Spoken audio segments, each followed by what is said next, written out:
Okay, so hello, my name is Hunter Fridley, and I will be your student nurse today performing your neurological and musculoskeletal exam. Before we get started, I'm just going to provide privacy and perform hand hygiene with my hand sanitizer.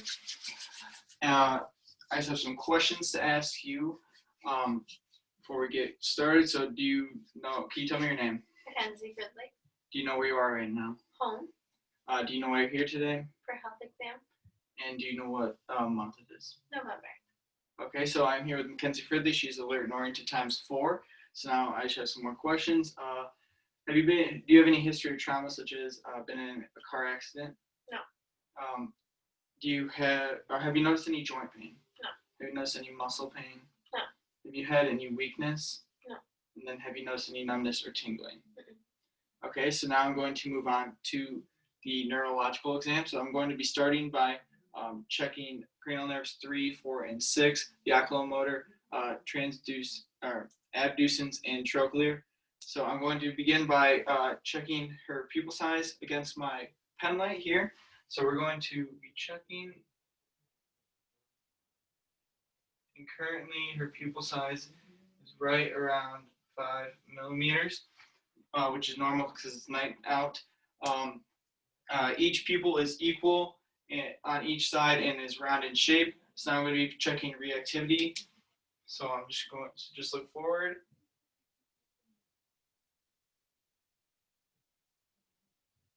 Okay, now I'm going to check with the lights off.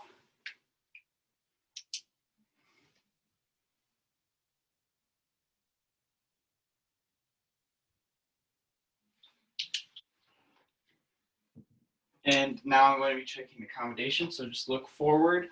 And then once I put the pen light in your line of sight, just follow it. Other side. Okay, now I'm going to be checking your coronal positions of gaze. So just follow the pen light.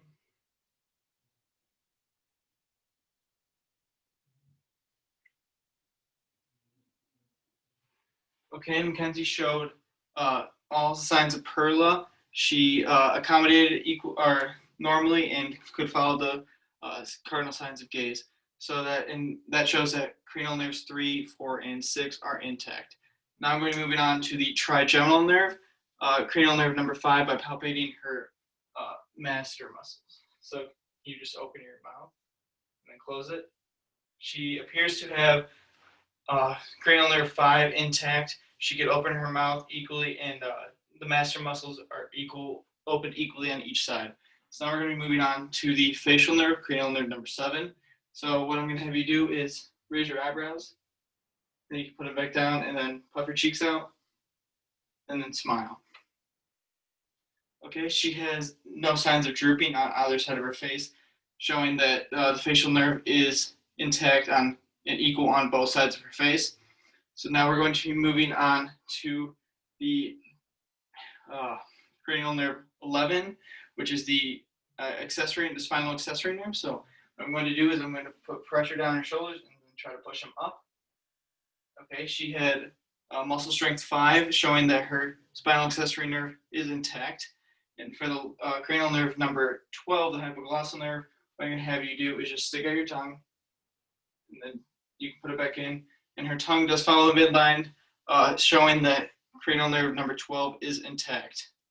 So now what I'm going to have you do is put your hands on your legs and just flip them up and down really quick. Keep going. Okay, so now I'm going to have you put your hands out in front of you. Okay, she does not show any signs of a tremor, which shows that her cerebellar rapid functioning is intact. So now we're going to be moving on to the musculoskeletal part of the exam. So what I'm going to have you, I'm going to begin by inspecting for symmetry. Her shoulders appear to be symmetrical on either side. They appear to be even. And so now I'm going to palpate for temperature and tenderness. So I'm just going to roll your sleeves up and then just palpating for temperature. And if you feel any tenderness, same thing on this side. She did not report any tenderness on either side. So now we're going to be, and she had normal temperature throughout the entirety of her shoulder. So what we're going to do is start your range of motion exercise, or we're going to check your range of motion.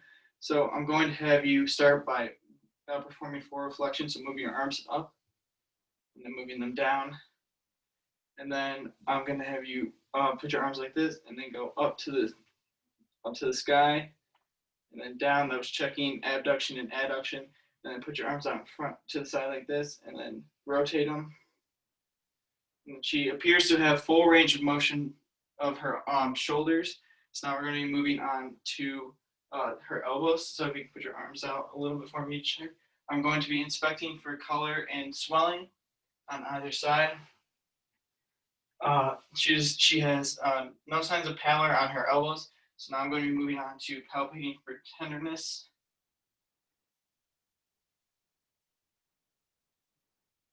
She does not show signs of tenderness. So now I'm going to have you do the range of motion exercises. So you can start by extending your forearm, then bringing it back in for flexion, and then on either side. So you get on that side. Okay, and then I'm going to have you pronate and supinate like this. Okay, she has full range of motion, and I'm going to test your muscle strength. So try to pull against my hand back in. You're flexing, and then extend.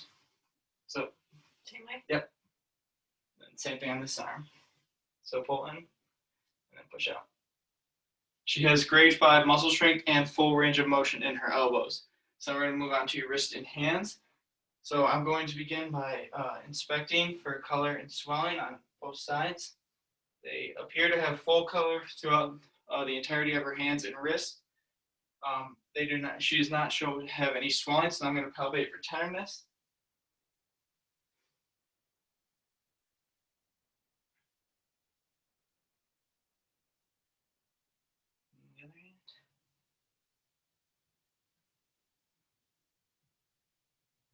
She did not report any signs of tenderness, so now we're going to be, I'm going to check your capillary refill, so if you put your hands back out. She does have nail polish on, so I had to check the bottom of her fingers, and it appears that her capillary refill is under 3 seconds.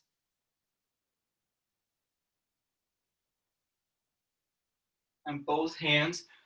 So now I'm going to be testing her grip strength. So if you can just grab my hand and squeeze, and the other side. Okay, she has grade 5 grip strength in both of her hands. So now you can start doing the range of motion, which is you're first going to flex your wrist, and extend, and then your fingers, spread them out, and bring them back. Flexion and extension of her fingers. And then you can put your fingers out like this, spread them out, bring them back together. And she has full range of motion in her hands and wrist. So now what I'm going to have you do, so now I'm just going to first check your pulses. So I'm going to start by checking her radial pulse on the right hand. It is grade 2 with a regular rhythm, and now her brachial pulse is also grade 2 with regular rhythm. I'm going to check this side too.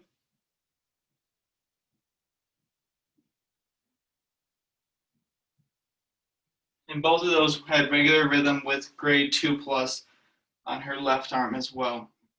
So now I'm going to be moving on to the lower legs. So can I have you lay down? So I'm inspecting right now. Her iliac crest appears to be symmetrical on either side. Her lower leg alignment is normal on either side. She does not appear to have any swelling on her leg, any swelling on her legs or her knees. So I'm going to start palpating. She does have a couple scars on her legs that I've noted, and so now I'm going to start palpating her hips and legs, so for tenderness, in her ankles. She did not report any tenderness. Now I'm going to check her pre-tibial edema, checking for any pitting.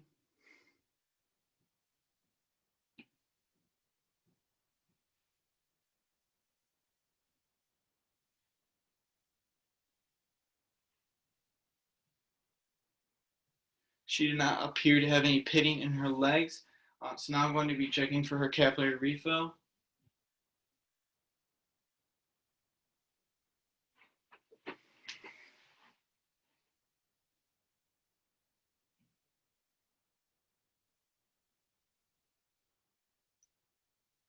It was under 3 seconds on each toe, so that shows normal capillary refill. So now I'm going to have her begin with the range of motion exercises. So what I'm going to have you do is flex your hip and knee up like this. Okay, and then you put it back down, and then the other side. And then you can put it back down. So now I'm going to have you sit back up. And what we are going to do is we're going to test your muscle strength. So what I'm going to push down your leg, and you push against me with your hip. So bring your leg upwards. Okay, and then the other side. Okay, so then I'm going to have you kick your leg out against me, and then bring it back. Another leg, then bring it back. And now I'm going to have you put your leg out and then push against my hand with your foot, like you're pushing a gas pedal, then bring it back. Same thing, then bring it back. Okay, she has grade 5 muscle strength in her feet and her legs, and she also has a full range of motion in her legs and feet as well. So now what I'm going to be doing is palpating her dorsal pedis and pretibial pulses.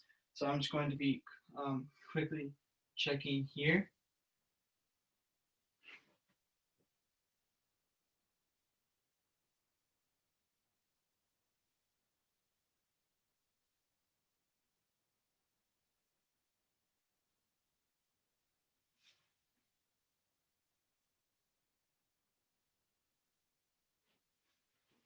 Her dorsal pedis and pretibial pulses. The dorsal pedis were a little bit difficult to palpate, so I would say it's right around 1+, but then the pretibial are 2+, and they both have regular rhythms. So now I'm going to have you stand up, and then I'm just going to have you face the wall, and I'm inspecting her back, looking for any signs of an abnormal spine, such as scoliosis. So now I'm just going to palpate her spinous processes and report any tenderness if you feel any. She doesn't feel any. She does not report any tenderness. So what I'm going to have you do now is I'm going to have you. I'm going to move this over here, and then I'm going to have you bend over and like touch your toes. Okay, and then you can stand back up. She has normal flexion and extension in her back. So now what I'm going to have you do is rotate like this, and then lateral bend going to each side. So she has full range of motion in her back, and her spine is normal. So now I'm going to have you just, if you can turn around and just walk that way a couple steps, and then walk back. She does not show any signs of drop foot, and you can sit back down. She does not show any signs of foot drop or any neurological issues such as, or any immune deficiencies such as multiple sclerosis or anything like that. So it shows that she has a normal gait. And that is all I have for you today. So thank you for your time. And I'm just going to perform hand hygiene one more time before we leave, and then I'm good to go. So thank you.